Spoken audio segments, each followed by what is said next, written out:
Global warming is on the rise faster than ever before. It is caused when greenhouse gases emitted blankets the earth and traps the sun's heat. Aside these greenhouse gases causing global warming, they also contribute greatly to environmental pollution. Environmental pollution can have serious biological impact on workers and local residents, as well as economic impact on the country. A common phenomenon that has a direct influence on environmental pollution is gas flaring. This procedure disperses greenhouse gases such as CO2, CO, NO, and NO2, among others. In 2020 and 2021, flaring accounted for 461,700 tons and 424,200 tons of hydrocarbons, respectively. According to Africa Center for Energy Policy, Ghana lost 47 billion cubic feet of gas, which is worth $300 million due to gas flaring. Again, the noises and odor resulting from the combustion process threatens the health of many individuals. Welcome. I'm Leslie and this is Energy Quest. Today we are going to discuss a very important issue that has to do with the environment. It's gas flaring. I have with me here Mr. Riverson Oppong of the Ghana National Gas Company, and he's going to give us a good understanding of where Ghana is as far as gas flaring is about, and most importantly, what it is and what it's actually doing to our environment. You're welcome. Thank you, Leslie. Yes. Good to see you. Good to see you too.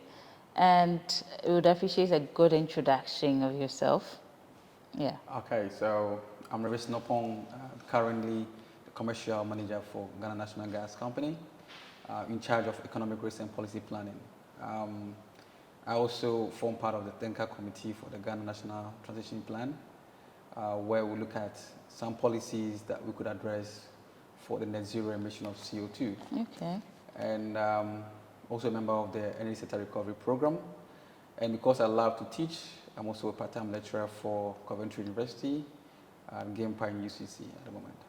Okay, thank you and welcome again. Thank you. So I think we're going to start with basically understanding what gas flaring is about. Okay. Yes, what do we mean if we talk about gas flaring? All right, so I think the question is very straightforward. I'm happy it's not talking about any other chemical flaring, but strictly on gas, because you could flare any other chemical. Talking from the gas perspective, gas flaring means you bring in gas into the atmosphere. And this gas could be excess gas or accidental gas. That means that when there is any issue in terms of delivery, so let me put a bit of context here. There is gas flaring upstream, there is gas flaring in the midstream. So upstream, when gas is being produced by the FPSO, I mean, just as it is in our case, there are certain uses for the gas. So Jubilee or TEN would use the gas for injection, and some will come to Ghana, I mean, to the onshore for processing or transmission for electricity generation. Okay. In the event that the gas we have nominated is less than what can be produced by that day, then it means that Jubilee or TEN or OCTP would have to flare it. It means to expose it into the atmosphere. Now, when it comes to the midstream, so the midstream now talk about Ghana gas, because the midstream has to do with the gathering, processing, and then transmission of the natural gas. In the event that we do have excess of what needs to be taken by the IPPs or even the non-power off-takers, then we need to flare. Aside that, there are byproducts that really come off after the processing is done, of the raw gas, I mean. So in the event that we don't need that product, and a very good example is isopentane, which we don't have any commercial value for now. It doesn't mean that it's valueless. There is no other way to expose it off than to pass it to the flaring stack. So that long tube equipment that you see on the FPSO or you see on the gas processing plant is called the stack. So we need to burn it. We need to burn the gas into the atmosphere. And by that, certain chemicals such as benzene and even naphtha is produced into the atmosphere. Okay. Okay. So I think that's much of a detailed explanation on that. That's really good. So my question here is, should gas be flared? You know, so what we are well and all the understanding we have is that by the time that Ghana began production of oil and gas, we did not have the needed facility, okay, to process the gas that came along with the oil that we actually wanted to drill. That's the associated gas. So we had to flare it, even though we strictly have a no flaring policy in the country. Okay, so this has been done over a long period of time. It's long past a decade since we began production in Ghana. Why are we still flaring gas? All right, so that's a very good question. Yes, we do have non-associated gas fields, such as the OCTP field. It's strictly non-associated gas. And we do have associated gas fields, such as we see in the Jubilee field. 10 field, we can boldly say they have both. So we have both associated reservoir and non-associated reservoirs. And practically, just like we said, we have to flare because the infrastructure to receive gas, process it, and transmit it was not available. So initially, we had to flare gas for quite a number of years, I think 4 or 5 years, till Ghana Gas was incorporated and started operation in 2014, 15. That's last quarter 2014. And we can boldly say that ever since, flaring has drastically reduced. Okay. The question is, should we flare gas? No, we should not flare gas. And I'm not going to boast here as a country, not for myself, that we had a no flaring gas policy, yeah. which really helped and facilitated the facility installation, which is the Ghana Gas transmission and gathering asset, and even the gas processing plant. Until then, yes, we had to flare, because the flaring then reduces the pressure that is developed on the FPSO. If you don't flare and you don't have any use for the gas, you are putting the equipment with the FPSO into a very safety, I'll say, dishonest to the plant, and that can cause any accident as far as technical reasons are concerned. But we can boldly say, like I said initially, that ever since that the facilities were in place, that amount of gas that needed to be flared was seized. We could not also use that gas at the initial stage for gas injection. So when you say gas injection, you're talking about secondary recovery method in reservoir engineering. So secondary recovery methods are to boost the reservoir pressure to increase the hydrocarbon production. At the very early stage of 5 years, it's not even advisable to go into gas injection. Okay. Post 5 years, yes, you need to now meet your flow assurance. So you inject either water or gas if it's available. And to the question about why we flare gas now, why we still flare gas, then let me throw in more insight. If you see a stack burning, that's flaring, on OCTP, then probably it's just an excess or a chemical that is not required in both the crude oil or the gas that's being burned. If you see gas being burned or being flared at a Twabo gas plant, then it's most definitely the isopentane being flared, not necessarily the natural gas. Okay. But if you see gas being flared on 10 field and Jubilee field, then yes, it's gas, because it has a capacity to produce more than is given us. Some are injected as we speak now for secondary recovery purposes, and the excess, or I won't say the excess, and some of them also come to Atuabo for processing and then usage. Yeah. So now there we have a capacity, a design capacity of 150 mm scarf of GPP, which is the gas processing plant. Yeah. But operational capacity is 90% of the design capacity. So we Okay. can do no more than 135, which is what we take on daily basis. And remember, we have other obligations with OCTP and also the N gas, which is the Nigerian gas.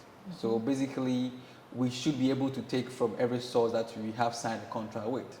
And most of these contracts are take or pay. So whether you take or you don't take, you have to pay You're for gonna it. pay. Yeah. So we need to actually balance the source against the demand in the downstream sector.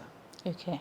So looking at what this does to our environment, don't you think that for this long period of time, there should have been measures to bring us to a zero?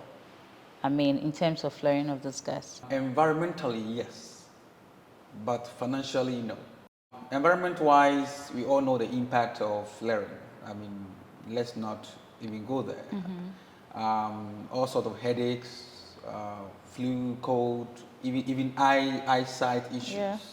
can cause blindness to our livelihood, and also pollutes our ozone layer.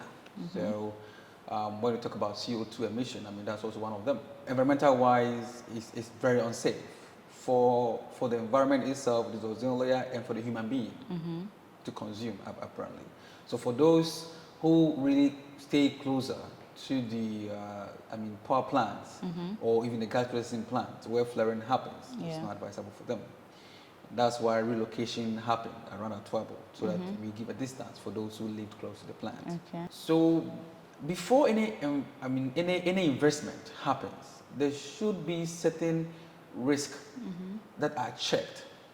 Yes, there's a plan. You remember, if you know, there has been the need to build a second train to receive those excess gas that's being Yeah. flared at the moment. But two things actually delayed this investment, and I'll mention one or probably both. Let me say, the first one was the demand. Remember, gas markets, unlike the oil markets, takes time to develop. Yes, let me say that again. Gas market, unlike crude oil market, takes time to develop. So if you do not have the demand for the gas you're going to process, then you might as well not need to put infrastructure there, because you end up flaring the gas that you've processed, that you've purchased again. So the demand is a driving factor for that.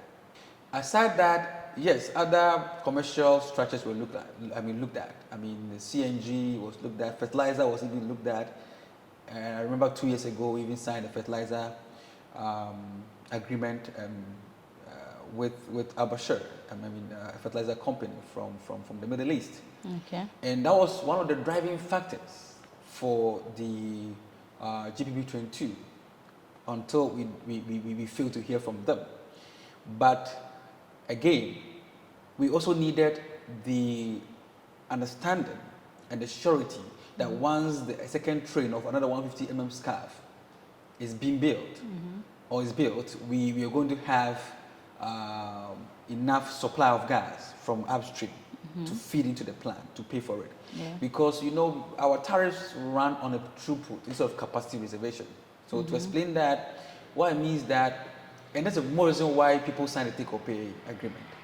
If I put it, if I put on an investment in an infrastructure, I expect to recover the money on time with a certain capacity in mind to calculate my revenue. So if I bought a capacity of 150 mm scarf and I receive only 50 mm scarf, I don't break even at the point I need to. Currently, Jubilee field is flaring. Jubilee and 10 is flaring no more than 65 mm scarf a day, and we all know that 65 mm scarf does not necessitate the need to build a 150 mm scarf capacity of GPP. Last 2 weeks, we started the negotiation on the gas price with Jubilee partners, that's Talu, Cosmos, and the rest of the team, to understand the investment requirement they need to increase the flows Yeah. which will now give us the assurance and the capacity to build a second train. And that meeting was successful. So I would say measures are being taken, and we are taking the right financial steps in order to have the right, I mean, equipment, or let me say assets to be in place to take that Take the gas gas. in order not to Okay, flare. so I think I'll take you far back. So, in my opinion, and I mean that's the populist opinion commonly, is that, it took Ghana such a record short time to be ready to start production. Okay. Of crude oil. Of crude, Correct. yes. So within that period, well, I do not understand how this problem sits, but we thought we just have to start production, okay? Because all those facilities that could have been built, the infrastructure that was supposed to support this aspect should have all been in place, okay, before we even take off. Okay, so that's one point there. The other is that if the environmental aspect of it is that much priority to us, I don't think it's about looking at building a second that should take it all up so that we stop flaring. I mean, waiting for the gas to be up to 150 daily before we decide, okay, then let's develop that and then take it. Because I expect that these Jubilee partners should be able to, should be interested in getting this done together, okay, just to save us the environmental, effects and all the damage it's going to have on us and on livelihood and everything. Yeah, so why would we not prioritize this? I don't want to say I am not an environmentalist to really worry about this, but just because I dwell in this environment, I should be concerned. Yeah. I also don't want to agree with you that the environment was not a priority. It was a priority. That is why EPA license and certificates were, I mean, an obligation. But for all that has happened, we are not sensing that, yes, our lives have been prioritized here. Yes, and at the same time, we cannot really say that we've had a very big impact of the flaring in Ghana, unlike what we saw in Nigeria or even in India. It takes a while Correct. for the effects to actually be seen. Nigeria flared gas for more than 50 years. All right, they flared gas for more than 50 years. Yeah. Even though now they've entered into a non-flaring policy, they're still flaring gas. Yeah. 10 times more than what we why don't we learn from the better? Yes. So you see, gas flaring is, I would say, more or less inevitable, especially for associated fields. Okay. So assuming Jubilee field was the only field we had here in this country, and it couldn't give us the flows, the uninterruptible flows that we need to actually capitalize on building an asset, then I believe we would have as much as not to build any gas facility.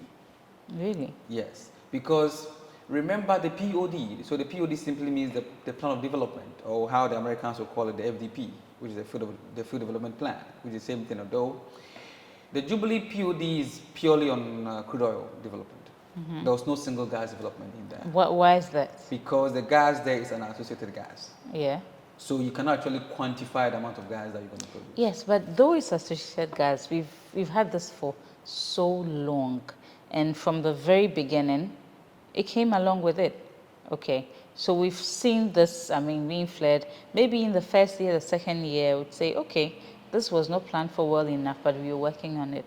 But after a whole decade has passed, we're receiving LPG. Mostly from out there. LPG is imported mostly. Okay, so all this gas that now goes to Atuabo, and then we end up having some benefits of LPG after all the processing and all that is done. If we had an extension of it, so much more can be processed there. I agree. Would it not save us the inputs on LPG? I just think there are so many ways that we can work around commercialize it. Yes, and benefit off it than kill ourselves. Correct. So, So flaring. yeah, Leslie, I agree with you. I agree with you. I mean, as a commercial manager in charge of revenue, I think like you now, because it doesn't have to even go to environment. Now it has to go to the money. How much we could have made that we're not making now by Good. flaring, right? So, to address that, currently, our turbo plant contributes 50% of LPG demand in Ghana. So the LPG produced at a turbo covers the western, central, and Ashanti region, and Brunga halfway and part of Accra. And it can cover 100% if we want to. It can, and that's the futuristic forecast. Should we have the GPP22 come on board with those incremental flows? So let's just go back to a bit of reservoir engineering 101. Yeah. So when you pick a typical hydrocarbon reservoir, okay, when you pick a typical hydrocarbon reservoir, there are three components in there, and these components are gas, crude oil, and water. Okay. So we should not assume that it's just a bunch of a space that is open and is filled with crude oil or is filled with gas. These are rocks that are permeable to allow fluids to penetrate and be produced. So, like I said, there is something we call the gas oil contact. There is the oil and water contact. So the fluid, we call it fluid because it comes with a mixture of all these three. Okay. The fluid that is produced on the FPSO has all these three components: the gas, the crude oil, and water. Okay. All right. So there is a processing facility on the FPSO. So the P in the FPSO is the processing. It now separates the gas, the crude oil, and the water. The water is treated and put back into the sea, or is injected. Likewise, the gas, if it's an associated field. So, like I said initially, with associated gas field or an oil field, the gas produced are normally not in commercial quantity. Okay. They are mostly not to be made commercially viable because its volumes will not guarantee any investment. Okay. So we can look at global practices and look at examples, because I've had a chance to work with a typical on a typical gas field, which also gave us our call an associated crude oil. Wait, so are we saying globally the standard is flaring? I would say yes. Really? Yes, because that gas, and we do have associated gas being flared all over the world. No. Yes. No, but we can't call that standard. Correct. When it has this kind of effect Because on the environment. assuming you are producing, if we are marking it as standard, so see, then we Leslie, really, what are we going to be doing about it? Nothing, because it's Let me give you standard. the volumes. Let me give you the volumes. Anybody here can pick a calculator, or you can pick a calculator and start doing some economics right here. I'm sure our viewers will help us with No that problem. and drop that in the comments. Awesome. So let's assume today an associated gas field is producing just 10 MMscf a day. What are you going to do with it? Is that small to build any facility for? No, but okay, let's break it down to Ghana right here. Looking at all the fields we have and all that is being flared is way more than that. I mean, we can make something out of what we are losing out. Yeah, so I think, to be fair, it's a fact. We can do better. We should not be so, proud of ourselves and forget about the fact that there's still more room for improvement. And that calls for infrastructure. Yeah. So let me give a typical example. These GPP that we want to now build. Okay. What's the GPP? One, gas processing plant, the train 2. The very first question the investor asked was the volumes. Of course, yeah. If he's going to build, because you do know that initially we wanted to build a 300 MMscf capacity. Okay. But now we're doing 150 because we're not getting the assurance of the capacity of flow that we want. Okay. So that's what I'm saying, that in as much as environment concerns are very critical, we also need to be careful and to be rest assured that the investor will not invest when there's no security of supply. I think it's a chicken and egg situation, because I mean, if I think both sides are important, frankly. Correct. Both sides are So important. if the So, environmentalists will be so kind to bring us cash to construct the GPP to avoid flaring, no, no, we no, have no no, problem. no. But I mean, that's a joke. Sorry, Yeah. take that off though. But I mean, that's a joke. However, I mean, if I put on my financial economics hat, Yeah. that's the first question I'll ask every project: revenue security. And what drives revenue are two things, which we all know. That's the flows and the price. So if these two components are not really working, then I'm going to hit an economic limit in my project even before decommissioning. Look, if we go back to the LPG aspects that we raised, then I think there's money to be made. Correct. Yes, so the investor should not even worry about that aspect. Definitely, there'll be a market for everything done within that processing plant. Correct. Okay, but in all this, I think that we should begin to give some priority to the environment, because in the long term, when everybody all around has been affected, and I mean altogether, Cancer and all those and stuff. yes, it becomes a national issue. It's still the economy affected, because how much will have to be pushed into that corner in order to solve some of these, and Correct. some of these problems are untenable. Correct. You just can't fix them. So I mean, we have to balance the two somehow. Okay. Yeah. So I think what I would say in this regard is that I hope we're not going to get there. We're not going to get to the state where we're going to affect the environment so harshly. Like I said initially, measures have been taken to build a second train to receive the incremental flow. Even if we're able to get 200 scarf, because today you're doing 125 on average, Okay. around 45 to 50 scarf being flared every day on the Jubilee field, Jubilee and 10. But if we take that on with any incremental gas that will come on, we're looking around 200. The plan is to put 80 scarf in the existing GPP and put 120 on the new one. So that actually is in progress. We received a letter from the minister yesterday for an update on this negotiation, Okay. and we are responding to that. Okay. So Tell us a little bit about the agreement between Ghana Gas and ENI, the agreement between your entity and ENI. So Ghana Gas has no agreement with ENI. The agreement between ENI and the government of Ghana is between ENI and GNPC. Okay. Yeah, so GNPC is the official off-taker and shipper of the OCTP gas through our pipeline. So we are the pipeline. Why is it not Ghana Gas. Ghana Gas instead? Yes, so you remember, or you might have heard about this conflict between GNPC and Ghana Gas on the aggregator role. So I think it has been officially announced or declared, but practically we are aggregating, or we are taking custody over the gas from Jubilee and 10 for now.